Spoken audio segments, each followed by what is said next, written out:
বিসমিল্লাহির রহমানির রহিম। দীর্ঘদিন অপেক্ষা করার পরে আজকে এনটিআরসিএ কর্তৃক রেজাল্ট প্রকাশিত হয়েছে। এখানে বলা আছে কিভাবে রেজাল্ট বের করতে হবে, আমি সেইটাও দেখিয়ে দিব আপনাদেরকে। এবং যারা যারা রেজাল্ট বের করতে পারেননি, কমেন্ট বক্সে যদি আপনাদের রোল নাম্বারটা পাঠিয়ে দেন তাহলে আমি আপনাদের রেজাল্টও বের করে দেব। ধন্যবাদ সবাইকে। আমি এখন দেখতে যাচ্ছি অষ্টাদশ শিক্ষক নিবন্ধন 2023 প্রিলিমিনারি টেস্টের ফলাফল সংক্রান্ত এত দ্বারা সংশ্লিষ্ট সকলের অবগতির জন্য জানানো যাচ্ছে যে বেসরকারি শিক্ষক নিবন্ধন ও প্রত্যয়ন কর্তৃপক্ষ এর ব্যবস্থাপনায় গত 15 মার্চ 2024 তারিখে সপ্তদশ শিক্ষক নিবন্ধন প্রিলিমিনারি পরীক্ষার প্রিলিমিনারি টেস্ট অনুষ্ঠিত হয়। প্রিলিমিনারি টেস্টে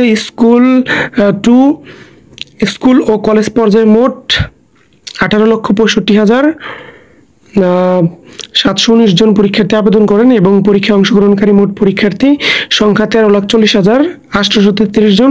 উক্ত প্রিলিমিনারি টেস্টের ফলাফল অদ্য 15 মে 2024 তারিখে অপরাহ্নে প্রকাশিত হয়। উত্তীর্ণ পরীক্ষার্থীর সংখ্যা স্কুল পর্যায়ে 29,516 জন, স্কুল পর্যায়ে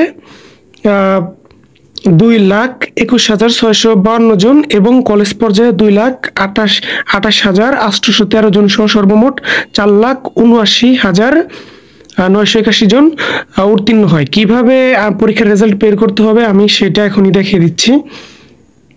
সর্বপ্রথমে আপনারা গুগলে যাবেন। গুগলে যাওয়ার পর এই গুগল বাটনে ক্লিক করবেন। ক্লিক করার পরে এখানে সার্চ অপশন আছে, এখানে আপনারা লিখবেন NTRCA, এটা লিখবেন, রেজাল্টে ক্লিক করবেন। এখানে যে টেলিটক এনটিআরসি যে ওয়েবসাইট আছে এখানে ক্লিক করবেন। ক্লিক করার পর এখানে অটোমেটিক আপনাদের অপশন চলে আসবে। এই অপশনে এখানে সর্বপ্রথমে আপনার সিলেক্ট করতে হবে। এখানে সিলেক্ট করবেন 18তম নিবন্ধন, তারপর আপনার যে রোল নাম্বারটা কলেজ বা হাই স্কুলের যে কোনো একটা রোল নাম্বারটা এখানে বসিয়ে দিবেন।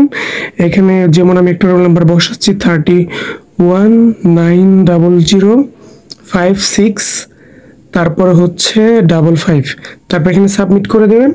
যদি আপনারা টিকে থাকেন দেখেন কনগ্রাচুলেশনস, এইভাবে আপনারা রেজাল্টটা দেখতে পারবেন। ধন্যবাদ সবাইকে, ভালো থাকবেন। আসসালামু আলাইকুম।